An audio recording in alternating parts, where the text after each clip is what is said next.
say thanks for getting in touch, Jane, and wanting to hear my story, because it scares the living heebie-jeebies out of me, love, but dead set. Expecting to see kangaroos, cows, possums, like whatever, but I certainly was not expecting to see that. I was coming home from Queensland, back home to New South Wales, where I live, and I just decided to go down the New England Highway this time, and bingo to dingo, at 2 a.m, this thing just decides to step out onto the side of the road from behind a tree or in the bushes or freaking whatever, turn around on the side of the road where it stops, turn around and just had a look at my car I was driving, and it decided to step out of nowhere, turn his head, look at my car, and scare the shit out of me. I was about 2 hours from Newcastle. Read your email. I've gone right through the report there, and it mentions that, there was fog and you had to stop and all that sort of thing. So let's start from the start. You're leaving Queensland, and let's just take it through slowly in as much detail as you can.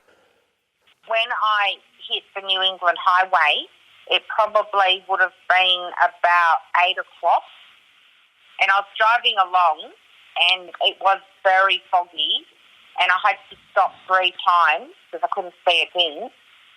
And there were a few semi-trailers, probably 2 semi-trailers on that road, and a couple of cars every now and again I saw. So I didn't feel as though like I was on the highway or by myself. So what happened is on the 3rd time I stopped, I pulled in on the side of the road because I needed a break and I was getting a bit tired, and the fog was that bad I couldn't see a thing.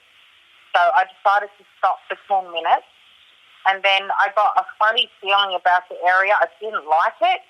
I just got my instinct for telling me I don't like this place. It was as dead as a doornail. It was as dry as a bone. It was like ghost town. And at 2 a.m, you can imagine, and I was there on my own. I didn't have anyone in the car with me except for me, myself, and I. And I actually needed to go to the toilet, and I didn't even want to get out of my car because it was 0 degrees as well, so it was cold. So I decided to stop for 10 minutes, and then when I decided to take off again, about probably 5 minutes down the road, driving, bingo to dingo, the Yowie decides to come out. And I think, in my mind, that he heard a car coming, or he saw the lights on the car, and he decided just to step out on the side of the road to check out who was coming down the road, and scared the shit out of me. And he was like 7 foot tall, or 8 even, hairy McVerry. I didn't know what to think. I seriously was not. I just did not know what to think. And to be honest with you, I didn't stop to take a photo because it scared the shit out of me. And I don't know if these things are dangerous. I don't know whether he was going to attack me. I don't know anything about these things. I saw kangaroos, like I was expecting to see cows, cattle, and all that jazz, but I certainly was not expecting to see that.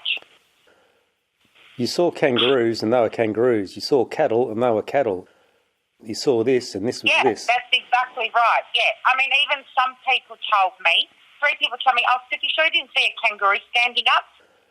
And I looked at them and I went, I think I know the difference between a kangaroo and what I saw, thanks.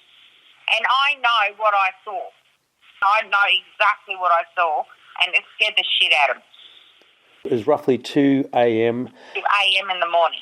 And where did you pull over? Was it some sort of rest stop? Where was it? There was no rest stops along the New England Highway. I just pulled over just on the side of the road, just in the grass, like just wherever. Like I just pulled over. You were there for how long? You say about 10 minutes. 10 minutes, yeah. So I've got a cunning feeling about the area. I didn't like it at all. And then when I took off, that's when I saw the Yowie. Maybe about 200 metres down the road, not far. You've pulled over and you've had this uneasy feeling, this awkward feeling, something that... Yep. Can you describe this feeling for me?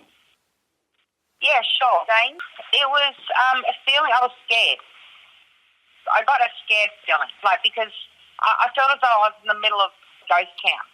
I just got a really bad feeling about the area. It scared me. My instincts were telling me something's not right about this area. Something's happening in this area, but I didn't know what it was. And then 200 metres up the road, this thing steps out in front of you. That's right, exactly. Which side of the road did it come out from, the left or the right? The left. How far onto the verge of the road did he come? Right on the edge. That's where he stepped out. The area that he came out from, was that heavily wooded? Can you describe the terrain for me? There was a big tree, like a dead tree. It was just a bush, what you would expect down in the bush. Can you run over the description of this creature from head to toe in as much detail as you can? It was very tall. I'd say probably about 8 foot, maybe 9 foot. It was very large. It was very hairy. It was full of hair, had no clothes, was just hair. It was like a gorilla. You say that it turned and it looked at you. Yeah, it looked at my car. It looked at me in the car. When it turned, did it turn from the hips? Did it turn from the shoulders? Did it move its feet? How did it move that? It moved its head. Just its head. Didn't move its body, just moved its head. Was the body front on to you? Was it side on to you? Front on. So it just turns its head, that's it. Not its whole body, it just turns its head. When I saw it, I just went, oh my God, what the hell was that? Are you seriously kidding me? Oh my God. I was gobsmacked. I couldn't believe that I saw such creature. I didn't know what the hell it was. And all I could think of was Bigfoot, but Bigfoot's in Canada. And I had no idea these things even existed. I don't know. I just don't know. I was just gobsmacked. I couldn't believe what I saw. And at 2 a.m, it scared the shit out of me. When I reported it to you on your website, I was reading some other stories before I did that, and I read one report about a gentleman actually having a sighting with a Yowie as well, and it jumped down in front of his car. You can't help but think that it's deliberate. Why would they do that? That's the question we can't answer. We can speculate, we can't answer, but being deliberate, what I'm saying is that if you or I were on the side of the New England, a lonely road, you would hear a car coming, it would be audible, it would be visual, you'd see the headlights.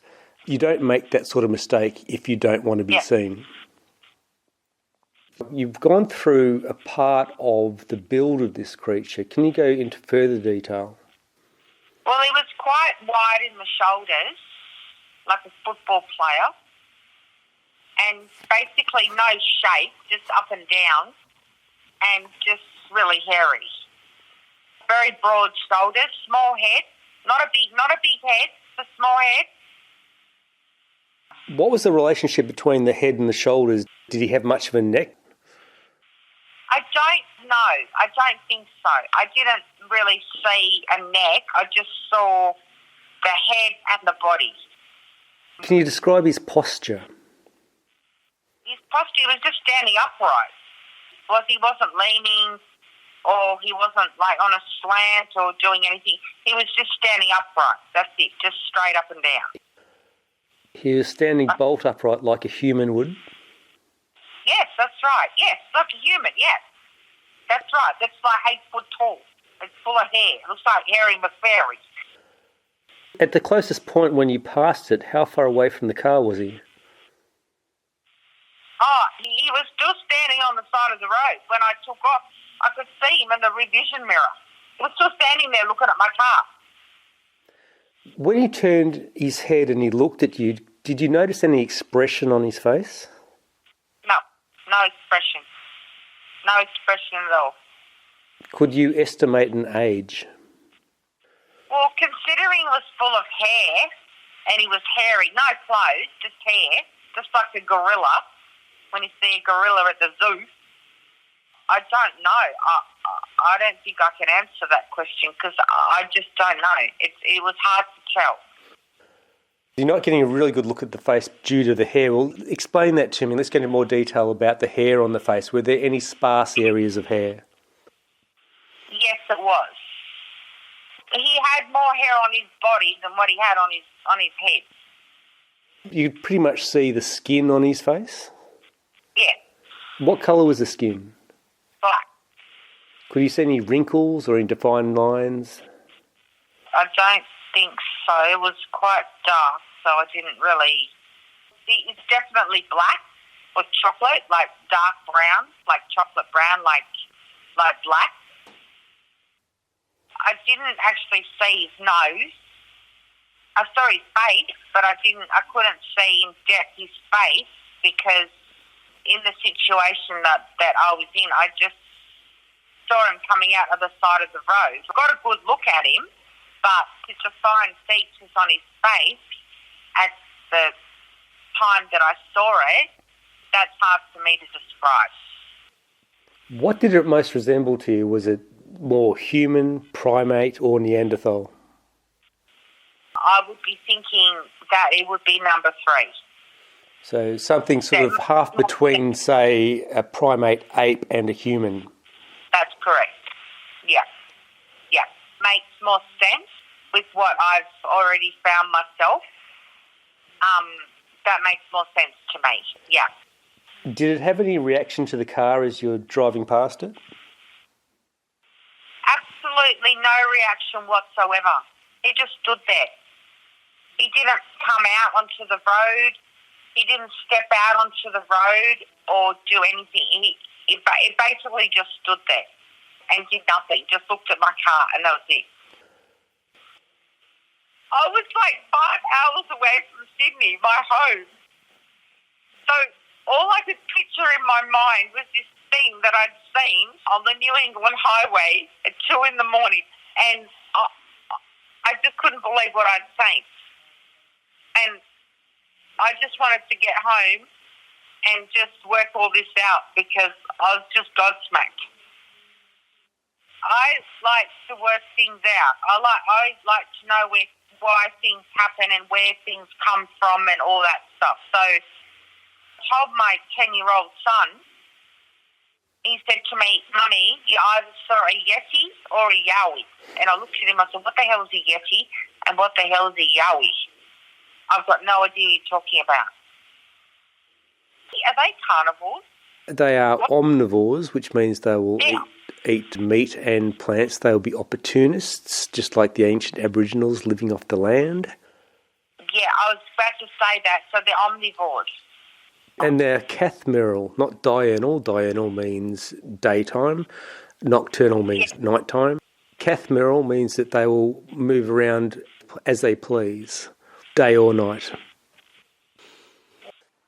How are they still breathing? What we think they are, and this is just hypothesis, is basically they are a hominin rather than a hominid. That we would believe that they are probably something that was deemed to exist at some stage, but also deemed to be extinct now. But the problem with the extinction thing is that they're still being seen.